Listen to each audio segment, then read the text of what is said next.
جدا معلمة. اسماعيل حالف بحياته انه ما يحلق بطاطه، اليوم بياخد بكرة بيجيب، صاير بيشبه ابو نجيب. ارفع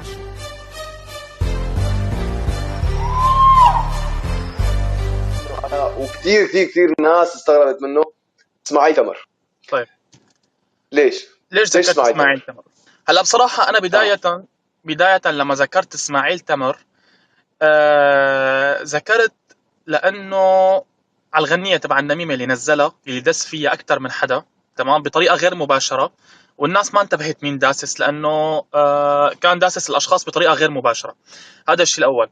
الشيء الثاني، لما ضربت اسماعيل انا ضربته بصيغه مزح، يعني ما بصيغه دس نظامي، حتى انه يعني اسماعيل حالف بحياته انه ما يحلق باطاطه، يوم بياخذ يوم بيجيب، صاير بيشبه ابو نجيب، يعني كان المقطع كوميدي وبيضحك، تمام. فنزلت انا الغنيه، بالنسبه يعني ذكرت اسماعيل بالنسبه لي موضوع مضحك عادي، يعني انه انا انتقدته انتقاد عادي من شخص، من يوتيوبر لرابر، انتقاد عادي، ما انا مثلا سبيته باهله او بامه او بحدا من عيلته او بشرفه، كان انتقاد عادي. بس اتفاجأت امبارح انه بعد ما نزلت الغنيه بساعتين اسماعيل بيبعت لي على الواتساب رساله بيقول لي فيها توقعتها من الكل الا منك يا رخيص، ويا يا رخيص ويا عباد الشهرة ويا ما بعرف شو.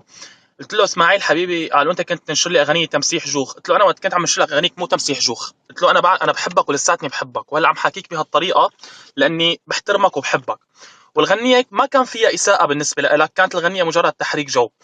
فبرد علي انت رخيص وانت عباد شهره وانت وانت وانت. فانا انصدمت كيف عم يحاكيني بطريقه هجوميه، انه انا شو، انه حسيت حالي قاتل له ابنه، يعني انه اسماعيل شبك حبيبي، ليش عم تحكي معي بهالطريقه؟ فرديت عليه وقلت له يلي بتاجر بدم الشعب السوري واطفال الشعب السوري والقضيه السوريه هو الرخيص، مو انا رخيص. فانا قلت له الرخيص هو اللي بتاجر بدم اطفال البلد، تمام، اللي بيشحد على اسمه وبجيب الناس على اسمه.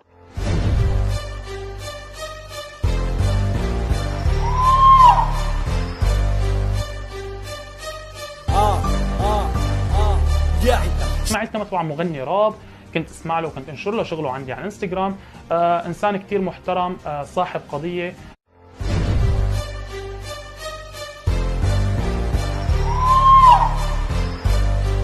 صاحب قضيه، عنده فيديوهات حلوه. اسماعيل انتقدته على غنيه النميمه، قلت وقتها اسماعيل وحالف بحياته انه ما يحلق باطاطه، فانا انتقدته انتقاد كوميدي على هي الغنيه، وطبعا كان مبين انتقاد باعتباره انه انا شخص كوميدي. فتفاجات انه اسماعيل انجرح من الكلام اللي انا ذكرته فيه، وتواصل معي وهو مزعوج، قال لي ما توقعتك هيك ومدري شو. فانا كان ردي عليه انه مجرد انتقاد كوميدي ولا تزعلوا هالقصص والسير. كرمال اسماعيل وهو ضل زعلان على فكره، ما رأى يعني لحد هلا، بجوز لسه بكره اتواصل معه، اتصل معه وننهي الموضوع. كرمال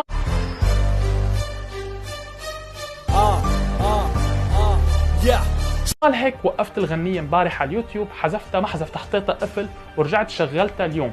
دايلر انتقدته على غنية صامولي.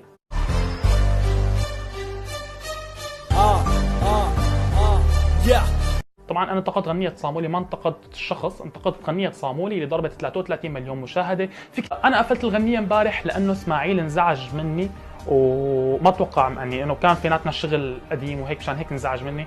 فانا حذفت الغنيه وقفلتها. فبيجي لعندي جواني ومرسال وعده اشخاص من اللي حكيت عليهم بيقولوا لي نحن طيرنا لك الغنيه وبدنا نطير لك اليوتيوب ومدري شو هالقصص والسير، يعني بلشوا يتكبروا علي.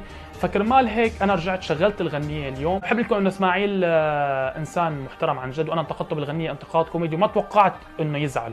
فاسماعيل اذا كنت عم تسمعني دخيل ربك، كان قصدي انتقاد مو اكثر، وما كنت متوقع انك تزعل. وصدقني امبارح حذفت الغنيه وكانت حتضرب للمليون، بس وقفتها مشانك ورجعت اليوم شغلتها. صار اللي صار. تحياتي لاسماعيل تمر.